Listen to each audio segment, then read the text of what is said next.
S'escapa la victòria a l'últim minut. El juvenil a masculí ha generat moltes ocasions a la segona part i ha aconseguit fer el més difícil, avançar-se al marcador, però ha vist com el Badalona empatava l'última jugada del partit. Tot i això, l'equip es manté tercer a tan sols un punt del Mallorca, segon classificat, i allarga 21 partits consecutius la ratxa d'imbatibilitat.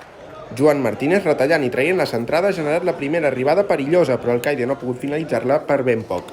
Papers invertits en la següent acció, amb el Caide posant la pilota al segon pal i Joan Martínez quedant-se a mil·límetres de rematar. El mateix Joan ha recollit un desplaçament llarg de Pastor i ha obligat a Víctor López a intervenir per desviar el xut, i l'Agi ha estat a punt de treure rèdit de la pressió al porter. Els locals han replicat amb un xut de Joel Gascó lateral de la xarxa, i Joel Gil ha tingut la més clara del Badalona rebent a la frontal, regirant-se i definint massa alt. Els vermells, però, han tingut més presència a l'àrea. L'Agi ho ha tornat a provar amb un xut al lateral de la xarxa a la sortida d'un córner i el Caide ha exigit l'estirada de nou de Víctor López amb un xut des de la frontal ajustat a la base del pal. L'amenaça dels nois de Sergio García s'ha intensificat a la represa i han gaudit d'aproximacions clares per avançar-se i inclús ampliar l'avantatge. La primera perillosa, aquest xut de Joan Reventós que toca les cames d'un defensor i surt fregant el travesser. L'Agi ha vist la incorporació d'Adri des del darrere, que s'ha topat amb Víctor i el Badalona ha arribat amb comptagotes davant un Adriano segur.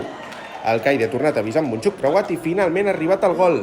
Passada picadeta de Joan Reventós amb molta qualitat per un Guillem que ha rematat creuat i ha aconseguit desencallar el marcador, faltant 12 minuts pel final.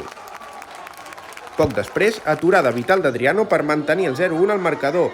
Sáez, amb una bona acció, ha buscat el segon amb un xut desviat, però tot i tenir el partit controlat, l'avantatge mínim ha donat vida als locals, que han buscat l'empat fins al final i l'han trobat a l'última jugada.